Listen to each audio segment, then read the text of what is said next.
नमस्कार प्रिय दर्शकों, स्वागत है आप सबका हमारे चैनल रिया टून्स में। अगर आप एक सच्चे सनातनी हैं और भगवान भोलेनाथ में विश्वास रखते हैं तो वीडियो को लाइक करें और हमारे चैनल रिया टून्स को सब्सक्राइब करें। आज की जो कहानी है वो बड़ा ही मोटिवेशनल और ज्ञानवर्धक है, इसलिए इस कहानी को पूरा सुने, क्योंकि गरुड़ पुराण में कहा गया है कि जो कथा बीच में छोड़ी जाती है वो पाप का कारण बनती है। तो चलिए शुरू करते हैं आज की ये प्यारी सी कहानी। बहुत समय पहले की बात है। सुरगर नामक राज्य में एक प्रतापी राजा वीरभद्र का शासन था। राजा वीरभद्र अपनी वीरता, न्यायप्रियता और पराक्रम के लिए दूर दूर तक प्रसिद्ध थे। उनकी पत्नी रानी सौम्या अपनी सुंदरता और बुद्धिमत्ता के लिए जानी जाती थी। राजा रानी के दो संतानें थीं, राजकुमार आदित्य और राजकुमारी तन्वी। दोनों ही बहुत कुशाग्र बुद्धि के थे और अपने माता पिता की तरह पराक्रमी भी थे। राजा वीरभद्र के राज्य में सुख शांति थी, परंतु एक दिन एक विचित्र घटना घटी। राज्य के प्रसिद्ध साधु महर्षि देवदत्त महल में आए और राजा से मिलने की इच्छा जताई। राजा ने उनका भव्य स्वागत किया और उन्हें अपने सिंहासन के पास बैठाया।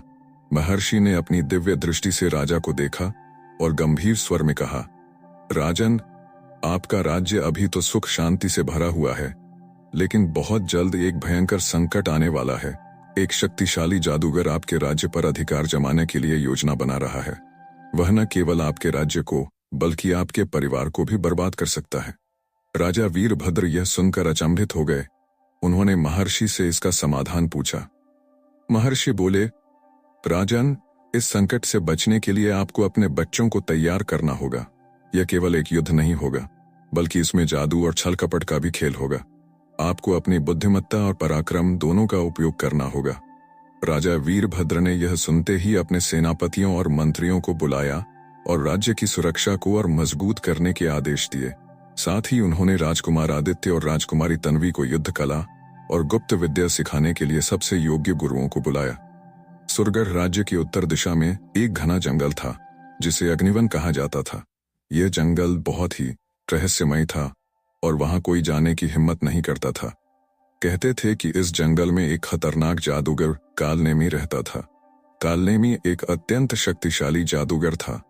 उसने कई वर्षों से अपनी जादुई शक्ति को बढ़ाया था और अब वह पूरे सुरगढ़ राज्य को अपने अधीन करना चाहता था। उसने अपनी काली शक्ति से जंगल के कई जीवों को अपने वश में कर लिया था और उन्हें अपने दास बना लिया था। कालनेमी ने अपने दूतों को सुरगढ़ भेजा ताकि वे राजा वीरभद्र की स्थिति का पता लगा सकें। जब उसे ज्ञात हुआ कि राजा अपने बच्चों को युद्ध और जादू से बचने की शिक्षा दे रहे हैं, तो उसने एक नई योजना बनाई। रात के अंधेरे में कालनेमी ने अपने एक दूत को महल में भेजा। वह दूत एक कौवे का रूप लेकर महल की दीवारों पर मंडराने लगा। वह महल के रहस्यों को सुनता और वापस जाकर कालनेमी को बताता। कुछ ही दिनों में कालनेमी को यह पता लग गया कि राजकुमार आदित्य और राजकुमारी तन्वी को विशेष प्रशिक्षण दिया जा रहा है। उसने एक शक्तिशाली मंत्र से अपने सेवक को एक सुंदर राजकुमार का रूप दिया और उसे सुरगढ़ भेजा। उस राजकुमार रूपी जादूगर का नाम ध्रुव रखा गया। ध्रुव ने सुरगढ़ में प्रवेश किया और स्वयं को एक पड़ोसी राज्य का राजकुमार बताया। वह बहुत ही बुद्धिमान, विनम्र और आकर्षक था। शीघ्र ही वह राजकुमारी तन्वी के करीब आ गया। राजकुमारी तन्वी को यह ज्ञात नहीं था कि ध्रुव वास्तव में एक जादूगर का दूत है। वह उसकी बातों और विचारों से प्रभावित होने लगी। राजकुमार आदित्य बहुत चतुर और सतर्क थे। उन्हें ध्रुव पर शुरू से ही संदेह था। उन्होंने अपने गुरु से सलाह ली और गुप्त रूप से ध्रुव की गतिविधियों पर नजर रखने लगे। एक रात जब पूरा महल सो रहा था, आदित्य ने देखा कि ध्रुव महल से बाहर जा रहा था। वे चुपचाप उसका पीछा करने लगे। ध्रुव सीधा जंगल की ओर जा रहा था। जैसे ही वह जंगल के पास पहुंचा, उसने एक मंत्र पढ़ा और अचानक उसकी पूरी काया बदल गई। वह अब एक जादूगर जैसा दिख रहा था। आदित्य यह देखकर हैरान रह गए। उन्हें अब पूरा यकीन हो गया कि यह व्यक्ति जादूगर कालनेमी का ही कोई दूत है। वे तुरंत महल लौटे और राजा वीरभद्र को पूरी बात बताई। राजा वीरभद्र ने यह सुनते ही अपने मंत्रियों और सैनिकों को बुलाया। उन्होंने योजना बनाई कि अगले दिन ध्रुव की असलियत का पर्दाफाश किया जाएगा। अगले दिन महल में एक विशेष सभा बुलाई गई। राजा वीरभद्र ने ध्रुव से कहा, राजकुमार ध्रुव, हमें यह जानकर प्रसन्नता होगी कि आप कौन से राज्य से हैं और आपके माता पिता कौन हैं। ध्रुव थोड़ा घबरा गया, लेकिन उसने अपनी चालाकी से उत्तर दिया, महाराज, मैं चंद्रगढ़ राज्य का राजकुमार हूँ। मेरे पिता राजा सुरेंद्र और माता रानी मालिनी हैं। राजा वीरभद्र मुस्कुराए और बोले, बहुत अच्छा। हमने पहले ही चंद्रगढ़ राज्य को एक संदेश भेज दिया था कि वे अपने राजकुमार के बारे में पुष्टि करें। अब हमें उनके उत्तर की प्रतीक्षा करनी होगी। ध्रुव का चेहरा पीला पड़ गया। उसे समझ में आ गया कि वह पकड़ा गया है। तभी राजकुमार आदित्य आगे आए और बोले, या तो तुम स्वयं अपनी असलियत बता दो या फिर हमें तुम्हारे खिलाफ कड़ी कार्रवाई करनी पड़ेगी। ध्रुव ने जैसे ही भागने की कोशिश की, राजा वीरभद्र के सैनिकों ने उसे घेर लिया, लेकिन तभी ध्रुव ने एक मंत्र पढ़ा और हवा में गायब हो गया। राजमहल में खलबली मच गई। राजा वीरभद्र जानते थे कि यह संकट अभी टला नहीं था। ध्रुव जंगल में जाकर सीधे कालनेमी के पास पहुंचा। उसने पूरी घटना बताई। कालनेमी बहुत क्रोधित हुआ। उसने कसम खाई कि अब वह खुद सुरगढ़ पर आक्रमण करेगा। कालनेमी ने अपनी काली शक्तियों से एक विशाल सेना तैयार की। उसने अपने दुष्ट सेवकों को बुलाया और एक महायुद्ध की योजना बनाई। अब राजा वीरभद्र को भी यह ज्ञात था कि एक बड़ा युद्ध होने वाला है। उन्होंने अपनी सेना को तैयार करने का आदेश दिया। राजकुमार आदित्य और राजकुमारी तन्वी भी इस युद्ध के लिए तैयार थे, लेकिन यह कोई साधारण युद्ध नहीं था। यह एक ऐसा युद्ध था जिसमें शारीरिक बल के साथ साथ जादू की भी परीक्षा होनी थी। राजा वीरभद्र के महल में हलचल मची हुई थी। पूरे राज्य में एक अजीब सी बेचैनी थी। हर कोई जानता था कि जादूगर कालनेमी का हमला कभी भी हो सकता है। राजा वीरभद्र ने अपने सबसे विश्वसनीय मंत्रियों और सेनापतियों को बुलाया और रणनीति पर चर्चा की। राजकुमार आदित्य और राजकुमारी तन्वी ने भी युद्ध में भाग लेने का निर्णय किया। आदित्य तलवारबाजी और युद्ध कला में निपुण थे, जबकि तन्वी को तीरंदाजी और गुप्त मंत्रों का ज्ञान था। महल के दरबार में महर्षि देवदत्त फिर से प्रकट हुए। उन्होंने राजा वीरभद्र से कहा, राजन, यह युद्ध केवल शस्त्रों से नहीं जीता जाएगा। जादूगर कालनेमी अंधकार और छल का स्वामी है। तुम्हें ज्ञान, धैर्य और बल तीनों का उपयोग करना होगा। राजा ने सिर झुकाकर महर्षि का आभार व्यक्त किया। कालनेमी को यह पता था कि राजा वीरभद्र और उनका परिवार युद्ध के लिए तैयार हो चुका है। उसने एक और कुटिल चाल चली। उसने अपने सबसे शक्तिशाली शिष्य नागेंद्र को बुलाया। नागेंद्र एक भयानक जादूगर था जो नागों को नियंत्रित कर सकता था। कालनेमी ने उसे एक मंत्र दिया और कहा, सुरगढ़ की सेना को कमजोर करने का यही समय है। जाओ और पूरे राज्य में अराजकता फैलाओ। नागेंद्र ने जंगल के सारे जहरीले नागों को अपने वश में कर लिया और उन्हें सुरगढ़ भेज दिया। एक रात जब पूरा महल सो रहा था, तब हजारों नाग पूरे राज्य में फैल गए। उन्होंने किसानों, व्यापारियों और सैनिकों को डसना शुरू कर दिया। जब राजकुमारी तन्वी को इस घटना की सूचना मिली तो उन्होंने अपनी सेना के साथ शहर की ओर प्रस्थान किया। उनके पास एक दिव्य तीर था जिसे उन्होंने महर्षि देवदत्त से प्राप्त किया था। यह तीर नागों के प्रभाव को समाप्त कर सकता था। तन्वी ने एक ऊंचे किले पर चढ़कर मंत्र पढ़ा और अपना दिव्य तीर छोड़ा। जैसे ही तीर आकाश में पहुंचा, एक दिव्य प्रकाश निकला और पूरे राज्य में फैल गया। सभी नाग बेहोश होकर गिर पड़े और धीरे धीरे अपने बिलों में लौट गए। राजा वीरभद्र और प्रजा ने राजकुमारी तन्वी की बहादुरी की सराहना की, लेकिन यह तो सिर्फ कालनेमी की पहली चाल थी। नागेंद्र जब यह देखता है कि उसकी योजना असफल हो गई, तो वह स्वयं महल पर आक्रमण करने निकलता है। उसने अपने काले जादू से चारों ओर अंधेरा फैला दिया। महल के द्वार अचानक बंद हो गए और सब कुछ ठहर सा गया। तभी राजकुमार आदित्य अपने हाथ में जलती हुई तलवार लेकर सामने आए। उन्होंने अपनी तलवार से एक दिव्य आभा उत्पन्न की, जिससे सारा अंधकार समाप्त हो गया। नागेंद्र और आदित्य के बीच भयंकर युद्ध हुआ। नागेंद्र अपने जादू से विशाल नाग बनाकर आदित्य पर हमला करता, लेकिन राजकुमार अपनी तलवार से उन सबको काटते गए। आखिरकार आदित्य ने एक शक्तिशाली प्रहार किया और नागेंद्र को परास्त कर दिया। नागेंद्र की मृत्यु होते ही उसका जादू समाप्त हो गया और महल के द्वार फिर से खुल गए। जब यह खबर कालनेमी तक पहुंची तो वह गुस्से से पागल हो गया। उसने निर्णय किया कि अब वह स्वयं युद्ध भूमि में उतरेगा। अगली सुबह सूरज के उगते ही सुरगढ़ की सेना मैदान में इकट्ठी हो गई। राजा वीरभद्र अपने सबसे अच्छे योद्धाओं के साथ खड़े थे। उनके एक ओर राजकुमार आदित्य थे और दूसरी ओर राजकुमारी तन्वी। दूसरी ओर जंगल से काला धुआं उठने लगा। उसके साथ ही कालनेमी की विशाल सेना प्रकट हुई। उनके पास दानव, राक्षस और जादू से नियंत्रित प्राणी थे। कालनेमी स्वयं एक ऊंचे रथ पर बैठा था जो हवा में तैर रहा था। जैसे ही युद्ध का बिगुल बजा, दोनों सेनाएं एक दूसरे से टकरा गईं। तलवारें टकराने की आवाज से पूरा मैदान गूंज उठा। कालनेमी जानता था कि सीधे युद्ध में वह राजा वीरभद्र और उनके बच्चों से नहीं जीत सकता, इसलिए उसने एक और छल किया।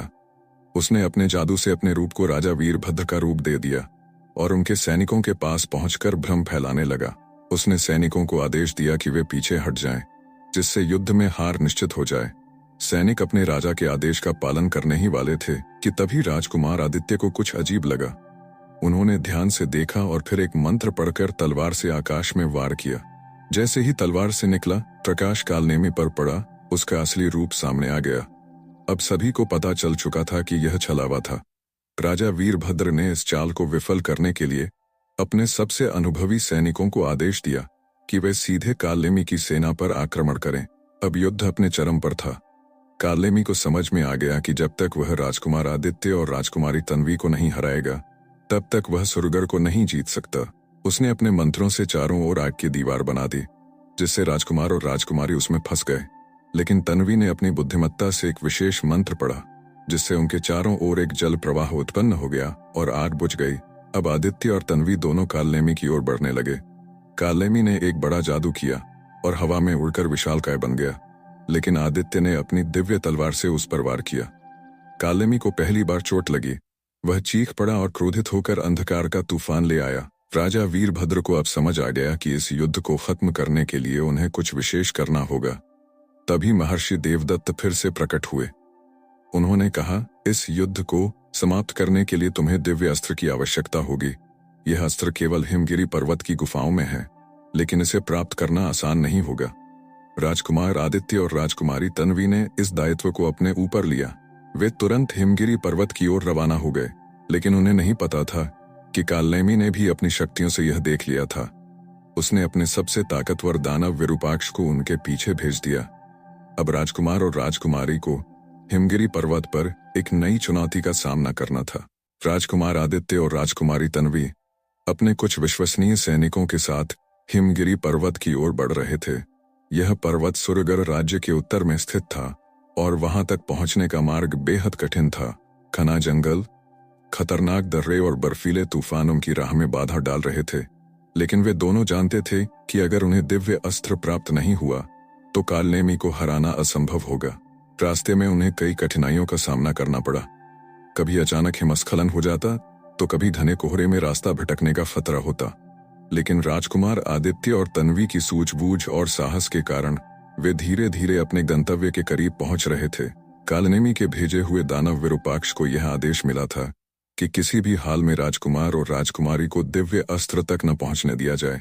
उसने अपना जादू चलाया और एक भयानक बर्फीला तूफान उत्पन्न कर दिया। चारों ओर तेज बर्फीली हवा चलने लगी, जिससे सैनिक लड़खड़ाने लगे। अचानक विरूपाक्ष ने एक विशाल हिमपर्वत को जादू से जीवित कर दिया। वह विशाल बर्फ का पुतला गरजते हुए उनकी ओर बढ़ा। राजकुमार आदित्य ने अपनी तलवार निकाली और वीरता से उस बर्फीले राक्षस का सामना किया, लेकिन जैसे ही उन्होंने उस पर वार किया, तलवार उसमें धंस गई और बर्फ ने उसे फिर से भर दिया। राजकुमारी तन्वी को तुरंत समझ आ गया कि यह कोई सामान्य जीव नहीं है, बल्कि जादू का प्रभाव है। उन्होंने अपनी धनुष से एक विशेष अग्निबाण निकाला और मंत्र पढ़कर उसे छोड़ दिया। जैसे ही बाण उस बर्फीले राक्षस से टकराया, वह धू-धू कर जलने लगा और कुछ ही पलों में पानी बनकर बह गया। विरूपाक्ष यह देखकर गुस्से से चिल्लाया और स्वयं उनके सामने प्रकट हो गया। वह 7 फीट लंबा था। उसकी आंखें आग जैसी जल रही थीं और उसके हाथों में एक विशाल गदा थी। तुम लोग आगे नहीं बढ़ सकते, यह मेरा क्षेत्र है और मैं तुम्हें यहाँ खत्म कर दूंगा, विरूपाक्ष गरजा। आदित्य और तन्वी ने एक दूसरे की ओर देखा और तैयार हो गए।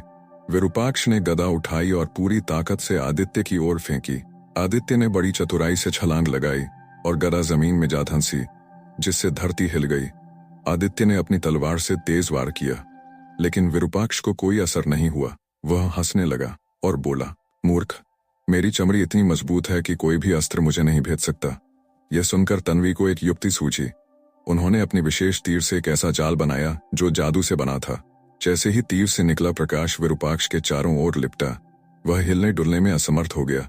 आदित्य ने इस अवसर का लाभ उठाकर तलवार का अंतिम वार किया और विरूपाक्ष धूल में मिल गया। अब रास्ता साफ था। हिमगिरी पर्वत की गुफा पास ही थी। आदित्य और तन्वी गुफा के अंदर गए। यह एक विशाल और रहस्यमय गुफा थी, जिसमें कई अजीब आकृतियां बनी हुई थीं। गुफा की दीवारों पर प्राचीन चित्र उकेरे हुए थे। जिनमें कई योद्धाओं को एक दिव्य अस्त्र प्राप्त करते हुए दर्शाया गया था। गुफा के अंदर एक वृद्ध साधु बैठे थे। उनके सफेद बाल और लंबी दाढ़ी थी। उन्होंने अपनी आंखें खोलीं और मुस्कुराते हुए कहा, मैं जानता था कि तुम लोग यहाँ आओगे। मैं तुम्हारी प्रतीक्षा कर रहा था। आदित्य ने प्रणाम किया और कहा, महर्षि, हमें वह दिव्य अस्त्र चाहिए जिससे हम कालनेमी को हरा सकें। महर्षि ने सिर हिलाया और बोले, दिव्य अस्त्र कोई साधारण अस्त्र नहीं है। इसे प्राप्त करने के लिए तुम्हें अपनी परीक्षा देनी होगी। महर्षि ने अपनी आंखें बंद की और एक मंत्र पढ़ा। अचानक गुफा में चारों ओर रोशनी फैल गई और आदित्य और तन्वी अपने आप अलग अलग कक्षों में पहुंच गए। आदित्य के सामने एक विशाल पत्थर प्रकट हुआ जिस पर दिव्य अस्त्र रखा था, लेकिन जब उन्होंने उसे उठाने की कोशिश की तो एक आवाज आई, केवल वही इसे उठा सकता है जो अपने अहंकार को त्याग देगा। आदित्य को समझ में आ गया कि यह शक्ति से नहीं बल्कि मन की पवित्रता से उठेगा। उन्होंने अपनी तलवार नीचे रखी, आंखें बंद कीं और अपनी आत्मा को शुद्ध किया। अचानक पत्थर हल्का हो गया और उन्होंने दिव्य अस्त्र को उठा लिया। उधर तन्वी के सामने एक शीशे का कमरा था जिसमें उनकी कई परछाइयां बन रही थीं।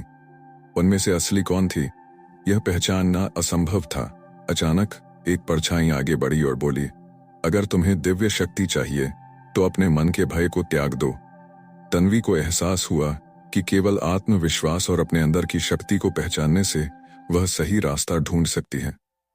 उन्होंने साहस से कदम बढ़ाया और शीशे का भ्रम टूट गया। अब दोनों वापस गुफा के बाहर आ चुके थे और उनके हाथ में दिव्य अस्त्र था। उधर सूर्यगढ़ की युद्ध भूमि में हालात बिगड़ चुके थे। कालनेमी अब पूरी तरह क्रोधित हो चुका था। उसने अपने अंतिम और सबसे शक्तिशाली मंत्र का उपयोग किया और अंधकार की सेना को बुला लिया। अब सूर्यगढ़ की सेना पर चारों ओर से राक्षसों ने हमला बोल दिया। राजा वीरभद्र बहादुरी से लड़ रहे थे, लेकिन धीरे धीरे उनकी सेना कमजोर पड़ रही थी। ठीक तभी राजकुमार आदित्य और राजकुमारी तन्वी गगनचुंबी पहाड़ों से उतरते हुए युद्ध भूमि में पहुंचे। उनके हाथ में दिव्य अस्त्र चमक रहा था। कालनेमी ने उन्हें देखा और हंसते हुए कहा, क्या तुम सोचते हो कि एक अस्त्र से मुझे हराया जा सकता है? आदित्य मुस्कुराए और बोले, यह सिर्फ अस्त्र नहीं, यह धर्म और न्याय की शक्ति है। उन्होंने अस्त्र को आकाश की ओर उठाया और एक शक्तिशाली मंत्र पढ़ा। अचानक पूरे युद्ध भूमि में तेज प्रकाश फैल गया। कालनेमी चीखने लगा। उसकी सारी काली शक्तियां धीरे धीरे समाप्त होने लगीं। लेकिन तभी उसने अपनी अंतिम चाल चली। उसने अपनी पूरी शक्ति एकत्र कर ली और एक विशाल जादुई विस्फोट करने की कोशिश की। अब यह देखना बाकी था कि क्या राजकुमार और राजकुमारी इस अंतिम वार को रोक पाएंगे या फिर कालनेमी कोई और चाल चलेगा। सूर्यगढ़ की धरती पर महायुद्ध अपने चरम पर पहुंच चुका था। कालनेमी अपनी पूरी ताकत झोंक चुका था। आकाश में गहरे काले बादल छा गए थे, बिजली कड़क रही थी और युद्ध भूमि पर उसकी काली सेना हाहाकार मचा रही थी। राजकुमार आदित्य और राजकुमारी तन्वी दिव्य अस्त्र लेकर युद्ध भूमि में आ चुके थे। उनका आगमन होते ही कालनेमी की सेना अस्थिर हो गई। उनकी तलवार और तीरों से दिव्य प्रकाश निकल रहा था, जिससे अंधकार की सेना भयभीत हो गई। लेकिन कालनेमी अभी भी पूरी तरह हार मानने के लिए तैयार नहीं था। उसने अपनी जादुई शक्ति से एक विशाल तूफान उत्पन्न किया और पूरे मैदान को धूल और अंधकार से भर दिया। तुम मुझे नहीं हरा सकते, मैं अमर हूं, कालनेमी गरजा। राजा वीरभद्र, जो अब तक अपनी सेना का नेतृत्व कर रहे थे, घोड़े पर सवार होकर कालनेमी के सामने आए। उन्होंने कहा, कालनेमी, बुराई की शक्ति कितनी भी बड़ी क्यों ना हो, अंत में सत्य ही विजयी होता है। राजकुमार आदित्य ने दिव्य अस्त्र को हाथ में उठाया और उसकी ओर मंत्र पढ़ना शुरू किया। जैसे ही मंत्र पूरा हुआ, अस्त्र से एक तेज सुनहरी रोशनी निकली और सीधे कालनेमी की ओर बढ़ी। कालनेमी ने अपनी काली शक्तियों से उसे रोकने की कोशिश की, लेकिन उसकी हर चाल नाकाम रही। दिव्य अस्त्र ने कालनेमी को छूते ही उसकी पूरी शक्ति को नष्ट करना शुरू कर दिया। वह दर्द से चीखने लगा। राजकुमारी तन्वी ने भी अपने धनुष से दिव्य बाण छोड़ा, जो कालनेमी के हृदय में जाकर लगा। एक भीषण विस्फोट हुआ और कालनेमी की पूरी काली सेना धूल में मिल गई। कालनेमी ने अंतिम बार राजा वीरभद्र की ओर देखा और कहा, यह संभव नहीं, मैं अजेय था। लेकिन इससे पहले कि वह कुछ और कहता, दिव्य अस्त्र की शक्ति ने उसे पूरी तरह भस्म कर दिया। कालनेमी का अंत हो चुका था। जैसे ही कालनेमी का विनाश हुआ, चारों ओर फैला अंधकार समाप्त हो गया। आकाश में छाए काले बादल छट गए और सूर्य की किरणें पूरे मैदान पर फैल गईं। सूर्यगढ़ की सेना और जनता ने विजयी नारा लगाया, जय राजकुमार आदित्य, जय राजा वीरभद्र, जय राजा वीरभद्र। राजा वीरभद्र ने गर्व से अपने बच्चों को गले लगाया। उन्होंने कहा, तुम दोनों ने न केवल अपने शौर्य और पराक्रम का परिचय दिया, बल्कि अपनी बुद्धिमत्ता से भी यह युद्ध जीता। यह राज्य हमेशा तुम्हारा ऋणी रहेगा। कालनेमी के विनाश के बाद सुरगर राज्य में फिर से शांति और समृद्धि लौट आई। राजा वीरभद्र ने पूरे राज्य में उत्सव का आयोजन किया। हर गली मोहल्ले में दीप जलाए गए, नृत्य और संगीत का आयोजन हुआ और पूरे राज्य ने इस विजय को एक महापर्व की तरह मनाया। कुछ दिनों बाद राजा वीरभद्र ने घोषणा की कि अब समय आ गया है कि राज्य की बागडोर नए नेतृत्व को सौंपी जाए। उन्होंने राजकुमार आदित्य को युवराज घोषित किया और राजकुमारी तन्वी को राज्य की मुख्य सैन्य सलाहकार बनाया। आदित्य और तन्वी ने राज्य की जनता से वचन लिया कि वे हमेशा न्याय, धर्म और सत्य के मार्ग पर चलेंगे। एक दिन महर्षि देवदत्त फिर से महल में प्रकट हुए। उन्होंने राजा वीरभद्र और उनके बच्चों को आशीर्वाद दिया और कहा, इस युद्ध ने केवल सुरगढ़ की रक्षा नहीं की, बल्कि यह भी सिद्ध कर दिया कि जब सत्य, साहस और धैर्य एक साथ होते हैं तो कोई भी अंधकार सदा के लिए नहीं टिक सकता। याद रखना, हर पीढ़ी को अपनी परीक्षा देनी पड़ती है, लेकिन जो सच्चे हृदय से धर्म का पालन करता है वह हमेशा विजयी होता है। राजा, राजकुमार और राजकुमारी ने महर्षि को प्रणाम किया और इस प्रकार सुरगढ़ राज्य ने एक नया स्वर्ण युग देखा, जहां सत्य, न्याय और समृद्धि की ज्योति सदा प्रज्वलित रही। प्रिय दर्शकों, हमारी आज की कहानी यहीं पर समाप्त होती है। हम उम्मीद करते हैं कि आपको हमारी आज की कहानी पसंद आई होगी और आप इस कहानी से ढेर सारी प्रेरणा लेंगे। कहानी पसंद आई हो तो वीडियो को लाइक करें और हमारे चैनल रिया टून्स को सब्सक्राइब करें। मिलते हैं अगले वीडियो में, तब तक के लिए नमस्कार। जय श्री कृष्ण।